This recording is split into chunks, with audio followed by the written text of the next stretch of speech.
அன்புக்குரியவர்களே, இந்த நாளில் உங்களை சந்திப்பதில் உள்ளபடியே கர்த்தருக்குள் மகிழ்கிறேன், கர்த்தரை துதிக்கிறேன், கர்த்தரை ஸ்தோத்தரிக்கிறேன்.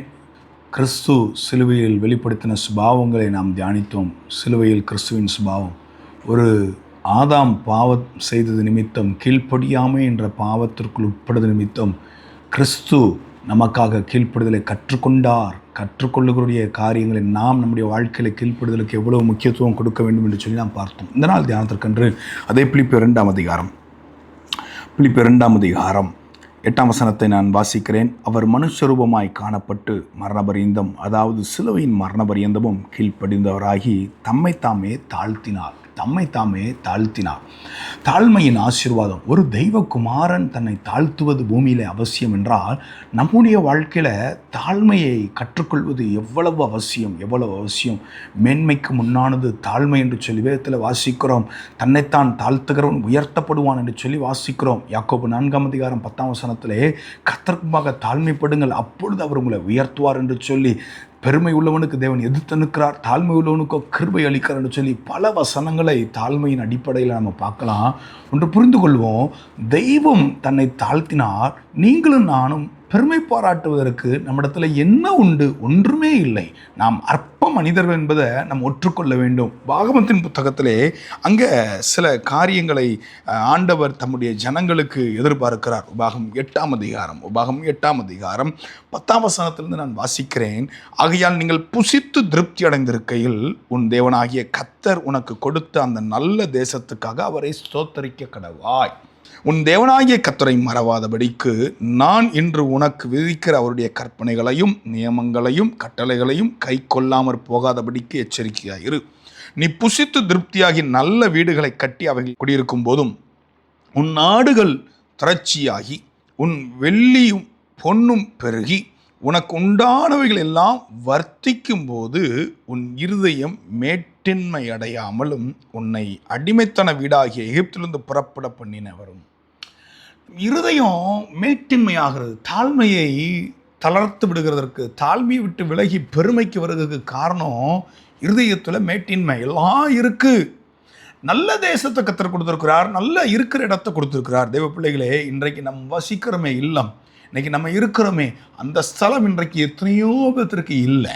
நீங்கள் இருக்கிற இடத்திற்காக கர்த்தரை ஸ்தோத்தரித்து, நான் உன்னை வர்த்திக்க பண்ணும்போது, பெருக பண்ணும்போது, உனக்கு நான் ஆசீர்வாதத்தை கொடுக்கும்போது, உன் இருதயத்தில் மேட்டின்மை வந்துவிடக்கூடாது என்பதை கர்த்தர் அங்கே அழுத்தமாக சொல்லுகிறார்.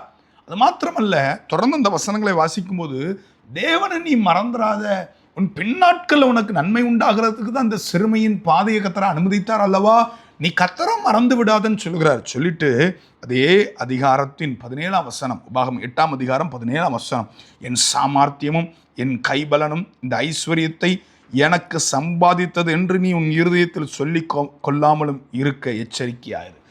என் சாமர்த்தியத்தினால நான் இதை பண்ணிட்டேன். ஒருவேளை தெய்வ பிள்ளைகளாகி நீங்களும் நானும் ஒன்று புரிந்து கொள்ள வேண்டும். யாக்கோபு அப்படி தானே சொல்லுகிறார், கர்த்தருக்கு சித்தம் இருந்தால் என்று சொல்லி.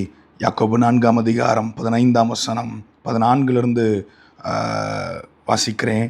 நாளைக்கு நடப்பது உங்களுக்கு தெரியாதே, உங்கள் ஜீவன் எப்படிப்பட்டது, கொஞ்ச காலம் தோன்றி பின்பு தோன்றாமல் போகிற புகையை போல் இருக்கிறதே. ஆதலால் ஆண்டவருக்கு சித்தமானால் நாங்கள் உயிரோடு இருந்தால் இன்னின்னதை செய்வோம் என்று சொல்ல வேண்டும். என் வாழ்க்கையில் நான் என்னை தாழ்த்துவதற்கு ஒன்று புரிந்து கொள்ள வேண்டும். என்னை சுற்றி இருக்கக்கூடிய எந்த ஆசீர்வாதமும் என் பலத்தினால் அல்ல, கர்த்தருடைய கிருபையினால் வந்தது என்பதை நாம் ஒற்றுக்கொள்வோம். அப்படி இராதபடிக்கு அதே யாக்கோபு 4:16 இப்பொழுது உங்கள் வீம்புகளில் மேன்மை பாராட்டுகிறீர்கள், இப்படிப்பட்ட மேன்மை பாராட்டல் யாவும் பொல்லாங்காய் இருக்கிறது. நான் எனக்குரியது, நான் இப்படி தான் இருப்பேன், நமக்குன்னு ஒரு புரோட்டோகால், நமக்குன்னு ஒரு பிரின்சிபல், நமக்குன்னு ஒரு சில காரியங்களை வைத்து நான் இப்படி தான் இருப்பேன், இதுதான் சரி என்று சொல்கிறாரு. இப்படிப்பட்ட வீம்பு பொல்லாங்காய் இருக்கின்றார். நாம் நம்மை தாழ்த்த கற்றுக்கொள்வோம். தெய்வகுமாரன் தன்னை தாழ்த்தினார் அல்லவா. 2 விதத்தில் பாவம் வரும்.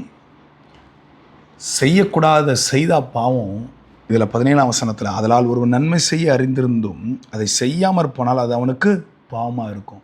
செய்ய வேண்டிய நன்மையை செய்யாமல் போனாலும் பாவம் என்பதை நம்ம மறந்துவிடக்கூடாது. நான் தயவாக சொல்லுகிறேன், இன்றைக்கு நாம் அர்ப்பணிப்போம். தேவ சமூகத்தில் நாம் நம்மை தாழ்த்துவோம். என்னால் உண்டானது என்று சொல்லி, என் திறமை, என் பிள்ளைகள் இதை சாதித்து விட்டார்கள், எனக்குரியவர்கள் இதை சாதித்து விட்டார்கள்னு சொல்லி பெருமை பாராட்ட வேண்டாம். நான் இதை செய்தேன் என்று பெருமை பாராட்ட வேண்டாம். தேவ சித்தம், தேவனுடைய இரக்கம். நாம் நம்மை தாழ்த்துவோம்.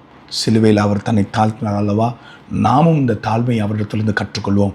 கீழ்ப்படிதலை கற்றுக்கொண்டோம், தாழ்மையை கற்றுக்கொள்வோம், அந்த ஆசீர்வாதத்தை பெற்றுக்கொள்வோம். கர்த்தர் மகிமை அடைவாராக. கண்களை மூடுவோமா? தகப்பனே, நன்றியோடு கூட துதிக்கிறோம், நாங்கள் ஸ்தோத்தரிக்கிறோம். இந்த நேரத்திற்காக, தருணத்திற்காக ஸ்தோத்திரம். தாழ்மையின் ஆசீர்வாதங்கள் வேதத்தில் அநேகமாக இருக்கிறது ஆண்டவரே. தாழ்த்தின மனிதர்களுடைய ஆசீர்வாதங்களை பார்ப்போம் என்றால் அநேகமாக இருக்கிறது. ஆனால் எங்களுக்கு எல்லாருக்கும் முன்னோடியாக, எங்கள் எல்லாருக்கும் ஆண்டவரே ஸ்தோத்திரம், முன்மாதிரியாக நீர் தேவகுமாரனா இருந்தும் சகல மகிமையும் துறந்து தாழ்த்தினீர் அல்லவா? நாங்களும் எங்களை தாழ்த்துவதற்கு அர்ப்பணிக்கிறோம். கர்த்தர் மகிமை அடைங்க. இயேசுவின் மூலம் பிதாவே, ஆமென்.